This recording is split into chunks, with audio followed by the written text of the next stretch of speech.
Mary Vincent, the girl who survived without arms. This is a story of resilience born in the face of evil, a 15-year-old teen hitchhiking to return home, whose life was savagely shattered and then rebuilt. This is the true story of Mary Vincent. Early life and the fateful hitchhike. Mary Vincent, born in 1963, grew up as one of 7 children in Las Vegas. Her father was a mechanic, her mother a blackjack dealer.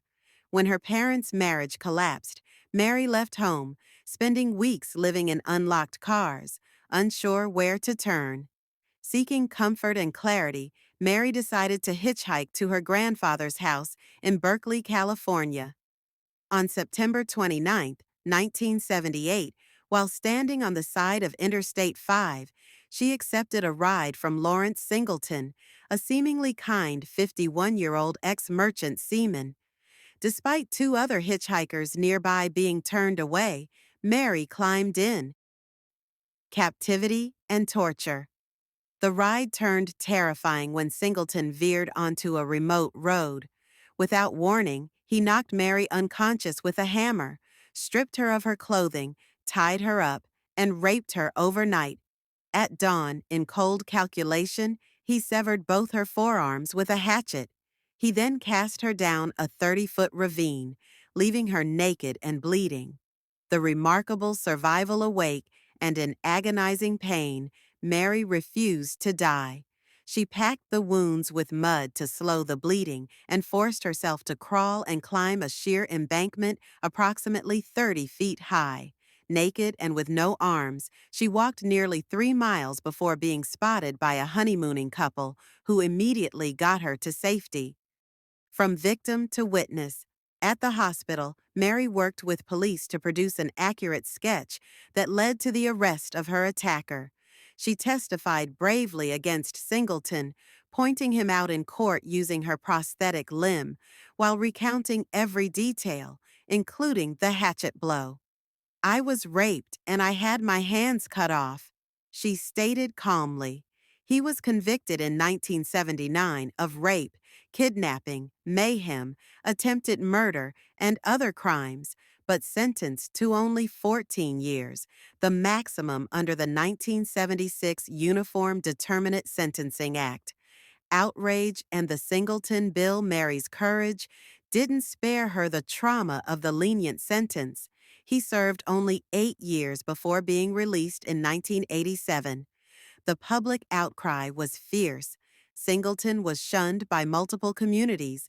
Governor Duke Majian had him housed with 24-hour supervision on San Quentin's premises. In response, California passed the Singleton Bill, 1988, mandating a minimum 25 to life sentence for crimes involving torture.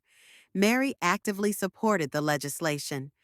Tragedy strikes again. In 1997, Mary's worst nightmare came true. Singleton, now free, killed Roxanne Hayes, a mother of 3 in Florida. Mary traveled across the country to testify in his murder trial. With poise and courage, she stood as the prosecution's key witness. Singleton received a death sentence, but died of cancer in prison in 2001. Rebuilding a life from ruins, Mary's recovery spanned decades. She endured intense trauma. "I've broken bones thanks to my nightmares. I've cracked ribs," she shared. She went to college, married, later divorced, and became a mother of 2 boys.